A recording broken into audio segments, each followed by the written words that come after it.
أعوذ بالله من الشيطان الرجيم. بسم الله الرحمن الرحيم.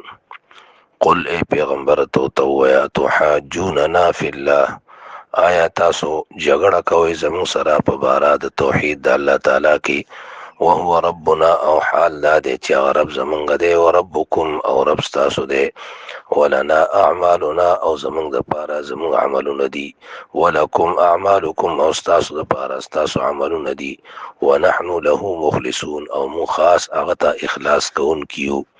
نو په دې آیات کې شپږم زورونه د پاوی باندې چې دوی د الله په توحید کې او د الله په الوهیت کې او د الله په صفاتو کې جګړه کوي، او خاص کر کې د الله چې کوم د اختیار صفت دی چې هغه چاله نبوت ورکوي، نو چاله کتاب ورکوي، نو چاله نور فضایل ورکوي، دو په هغه باندې اعتراض کوي. نو معنا دا شو چې په عقیده د ربوبیت کې مونږه متحد یو، زمونږ او ستاسو یو عقیده ده. نو په الوهیت کې او په اختیار د الله تعالی کې هم تاسو چې کوم دی زمونږ سره اتحاد وکړئ، ځکه دا د یو بل لپاره لازم او ملزوم دي. نو د دې وجې نه دا زمونږ او ستاسو یو خبره ده.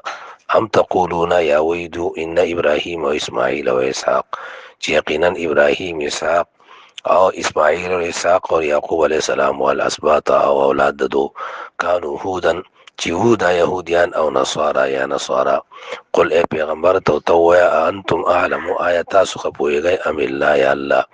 ومن اظلم، ټوک ډیر ظالم دی، ممن دا هغه چانا کتم شهادتن چې دی پټی گواهی یعنی علم عنده چې د سره دی من الله د الله ر طرفنا.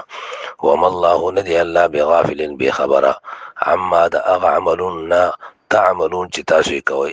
نو دې کې ومزورنه شوه چې دوی د غلط دین نسبت پیغمبرانو ته کوي، او دا ډیر لوی ظلم دی او ډیر غټ ګناه دی. نو الله ډیر ښه پوهېږي، که تاسو ډیر ښه پوهېږئ، نه الله ښه پوهېږي. الله خو دې ګواهي ورکوي چې ټول پیغمبر په ملت د ابراهیم علیه السلام باندې وو. تلک امتون، نو دا یو ډله وه، قد خلت چې تېره شوې ده، لها وي به د هغوی دپاره ما هغه څه کسبت چې هغو کړي دي، ولکم وي به ستاسو دپاره ما کسبتم هغه چې تاسو کسب کړي دي. ولا تسألون، اور تپوس به نشي کېدی ستاسو نه عما د هغه خبرو یا د هغه عملونو کانو یعملون چې وو هغو به عملونه کول. نو دا رد دی د دوی په دوی خبره باندې چې دوی په خپلو مشرانو باندې فخر کوي چې بیا هغه پیغمبران تیر شي دي، نبیان تیر شي دي، نو د هغو د وجې نه به الله موږ خلاصوي. نو الله جواب ورکوي چې هر سړی به په خپل عمل خلاصېږي. تاسو په مشرانو کې که نیکان تیر شي یا په خپل ځای دي، خو د هغو په عمل تاسو نه خلاصېږئ. الله دې موږ او تاسو ته د عمل توفیق راکړي. واخر دعوانا الحمدلله رب العالمین.